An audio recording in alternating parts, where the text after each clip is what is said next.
आज से हजारों वर्ष पूर्व इस धरती के सभी ऋषि मुनियों ने मिलकर ब्रह्मा जी की कठोर तपस्या करी। उनकी तपस्या से प्रसन्न होकर भगवान ब्रह्म स्वयं प्रकट हुए और कहा, हे मुनिवरों, अपनी आंखें खोलो और वरदान मांगो। ऋषि मुनियों ने कहा, प्रभु, आप तो इस सृष्टि के रचयिता हैं। माँ सरस्वती आपकी ही पुत्री है। धरती पर जो ज्ञान की गंगा बहती है वो आप ही का आशीर्वाद है प्रभु। ब्रह्मा जी ने कहा, किस प्रकार की समस्या है मुनिवरों?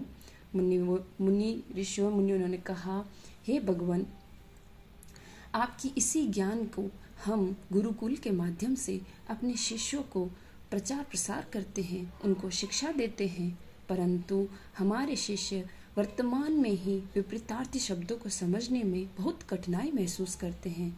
तो कलयुग के जो लोग होंगे वो किस प्रकार, किस भांति इन विपरीतार्थी यानी विलोम शब्दों को समझ पाएंगे? ब्रह्मा जी ने कहा, मैं तुम्हारी इस समस्या का समाधान करता हूँ। अपने मुखारविंद से ब्रह्मा जी ने दो जीवों को प्रकट किया। ब्रह्मा जी ने कहा, हे ऋषि मुनियों, कलयुग में ये दोनों ही जीव अपने कार्य, विचार, रुचि या व्यवहार से एक दूसरे के विपरीत होंगे। इन दोनों का स्वभाव अपने आप में विलोम शब्दों का यथार्थ उदाहरण होगा। कलयुग में इनके जीवन को देखकर लोग अपने आप विलोम शब्द समझ जाएंगे। इस प्रकार ब्रह्मा जी ने दो जो जीव प्रकट किए थे, एक नर के रूप में था तो दूसरा मादा के रूप में। तो जो नर जीव ब्रह्मा जी ने प्रकट किया था उसका नामकरण ब्रह्मा जी ने धनुष कुमावत रखा था, और जो मादा जीव थी उसका नाम राधिका कुमावत रखा था।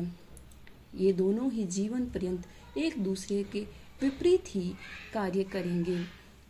ब्रह्मा जी के आशीर्वाद से कलयुग में इन दोनों जीवों का प्रकट हुआ और इन दोनों का विवाह भी हुआ। आज उन्हीं दोनों जीवों के विवाह के 10 वर्ष हो चुके हैं, तो उन्हें अपने जीवन के सुखमय जीवन के 10 वर्ष की बहुत बहुत बधाई हो।